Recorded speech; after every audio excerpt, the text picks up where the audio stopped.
Hey guys, Christy here. I just want to share with you one of my warm-ups that I typically do on a squat heavier day or a lower body day.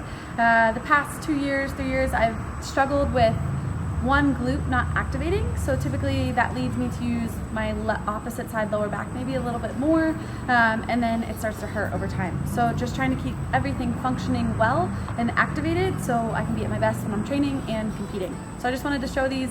I don't always show these in the vlog, but typically what I'm doing on a lower body day. So I'm gonna lay facing away from the wall. So coming down onto my side, you can kind of prop your head up if you'd like. From here, it's really important that our butt's going to be touching the wall and both of our heels are touching the wall. And then the next step is going to be trying to elongate that top heel.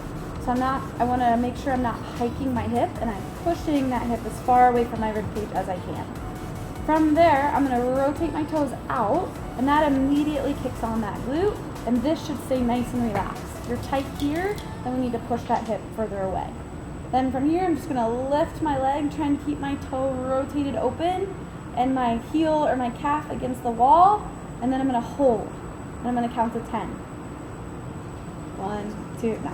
Count to 10, just holding there, keeping that toe open. You'll really feel that glute kick on. After 10, I'm gonna lower back down, keeping that heel and my glutes against the wall. Then I'm gonna make sure I didn't start to hike. Reset by pushing my hip away, open my toe, raising. Once I feel like that's about where I can go, I'm going to hold. The entire time I'm holding, I'm still pushing my heel as far away from my hip as I can. So for this exercise, I typically start with one side. I do 5 reps with a 10-second hold at the top. Then I switch sides, do that same thing opposite side, and then I repeat it one more time. So I like to accumulate 2 sets. If you're feeling really good, maybe go for 3, but a minimum of 2. So for this exercise, it's going to be kind of like a standing clamshell. So we're working on being able to get that knee out over those toes and not have that knee tracking too far forward.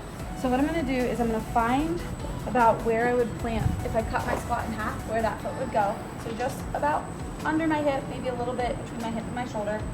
Then I'm going to bring up the opposite leg and have my arm on the wall for stability. From here, with it, like a clamshell with the opposite knee, I'm going to press that knee into the wall. I'm going to slowly try to take my hand off of the wall. So from here, the only point of contact is the outside of the knee as I sit back and down. Here, I'm trying to feel this in that glute and hamstring attachment as my knee drives out over those toes. Stay active with my midsection, and my goal is to hold this for about 60 seconds. I'm actively pushing out with both knees as I do this exercise. After 60 seconds or however long until I feel like I'm going to fail, then I'll switch sides, repeat on the other side. Once you're able to hold for a solid 60 seconds with no problems, you can add a band to that knee as well.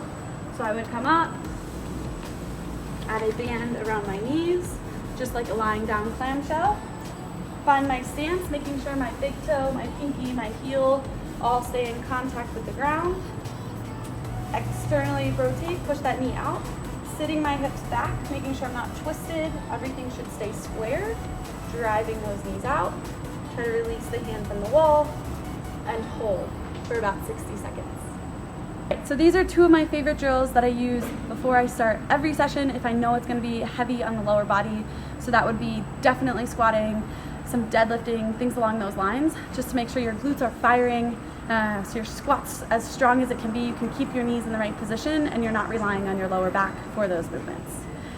Give it a try, and I hope you love it and your squat gets so much stronger.